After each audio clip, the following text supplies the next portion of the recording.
7.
Come on in, Senator.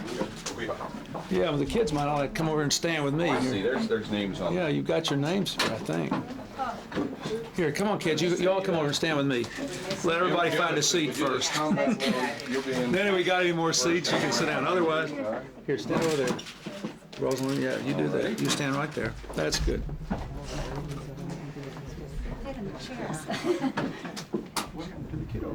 Yeah, I think we're okay. You may sit or stand or sit or do it. First of all, I want to thank all the people here at Patrick Henry for making us feel so welcome.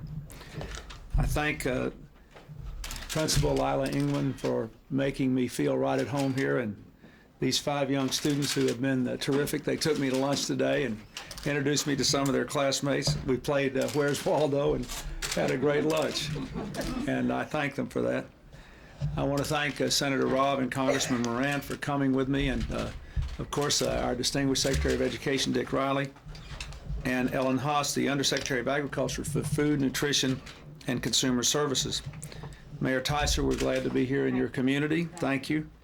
And I'm glad that Dr. Jim Moeller, who's here, the head of the American Heart Association and a strong supporter of the effort for healthy meals in our public schools throughout the country. I thank Maxine Wood, the superintendent of schools, and Bernice Johnson Green, the vice chair of the school board, and the other representatives of the school system who are here. I'm glad to be here today to participate for the first time in quite a few years in a school lunch program. I ate school at my school cafeteria for most of my years in grade school and junior high and high school, but it's been quite a few years since I've had a chance to do this, except with Chelsea on occasion over the years. Over 25 million young school children in this country eat school lunches daily. And for many of them, it's their only nutritious meal in the day. This program's been around since the year I was born, 1946, when President Truman signed it into law as a matter of national security to ensure that our children are properly fed.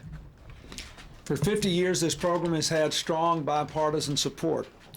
In 1969, President Nixon said, "A child ill-fed is dulled in curiosity, lower in stamina, distracted from learning."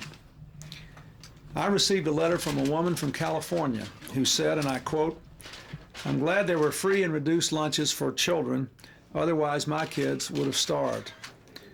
and she was working full-time as a nurse's aide while her children were in school. This week's newspapers, of course, are full of similar stories. Yesterday, I read about a cafeteria worker who said she sees kids every day who are so hungry they practically eat the food from other children's plates. School lunches have always been seen by both Democrats and Republicans as an essential part of student education. Last year, with the leadership of Ellen Haas, we took some further steps to make meals more nutritious, to increase their vitamin and mineral content and to reduce their fat and sodium content. And the Congress ratified that in a piece of legislation passed last year. Unfortunately, this year, some members of the new Congress have decided that cutting this program would be a good way of cutting government spending and financing tax cuts for upper-income Americans. This is penny wise and pound foolish. While saving some money now, these nutrition programs for school children and for women and for infants save several dollars in social costs for every dollar we spend on them. The American people want a government that works better and costs less, not a government that works worse and costs more. These Republican proposals will cost us dearly in the health of our children, the quality of our schools, and the safety of our streets. I have done everything I could for the last 2 years to fight for the economic interest of middle-class Americans, to help poor people to work their way into the middle class, and to support the values of responsibility, family, work, and community. This proposal undermines that. We have to give our children more support so they can make the most of their own lives. This school lunch proposal, of course, is not the only thing in the Republican rescission proposal that is penny wise and pound foolish, that sacrifices enormous future prosperity and health for America for present short-term gains. The rescissions would deprive 15,000 people of the opportunity to serve in AmeriCorps. 100,000 educationally disadvantaged students would lose their special services. Drug prevention programs that will now go to 94% of our schools would be eliminated.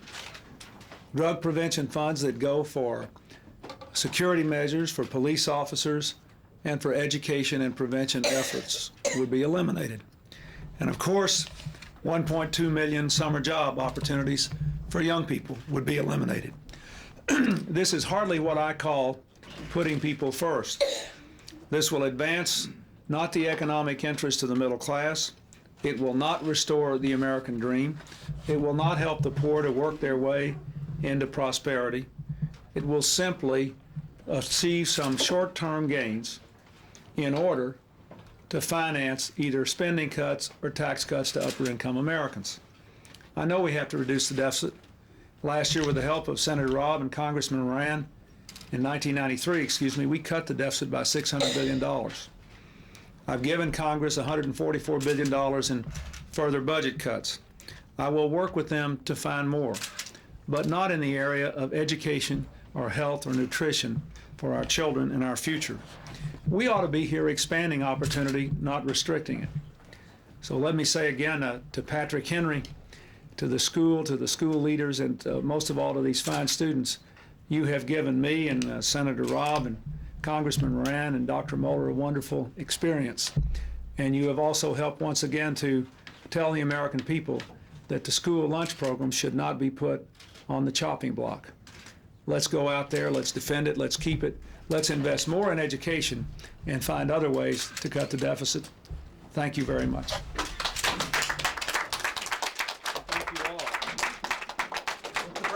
Mr. President, are there any rescissions that the Republicans are proposing in the House that you would support? We're going through them. There may well be, but they know which ones I don't support.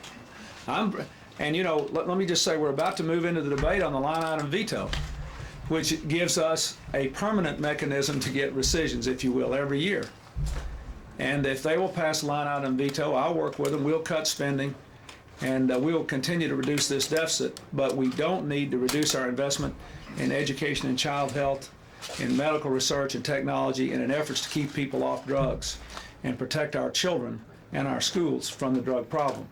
I have proved that I will cut spending, and I will cut some more. But look at the Agriculture Department. They want to cut the school lunch program.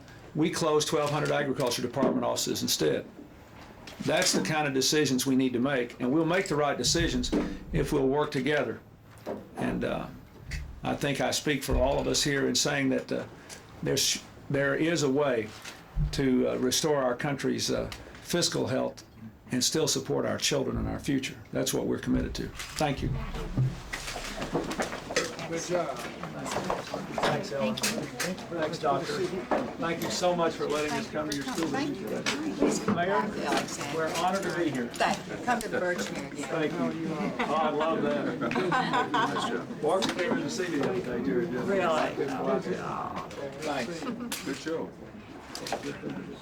Thank you so much. You got a terrific school here. Thank you very much. I'm really proud of what I saw. Keep singing, kiddo. Okay? Don't worry about the high notes on the cold days. Just keep working on it, okay? Thank you. I enjoyed the lunch. Bye, dear. Thank you.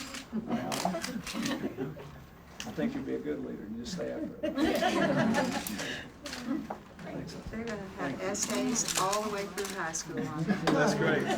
So Stacy, you want to lead us out? Let's go. Mr. President, is this still a good idea for Mrs. Clinton to go to Pakistan?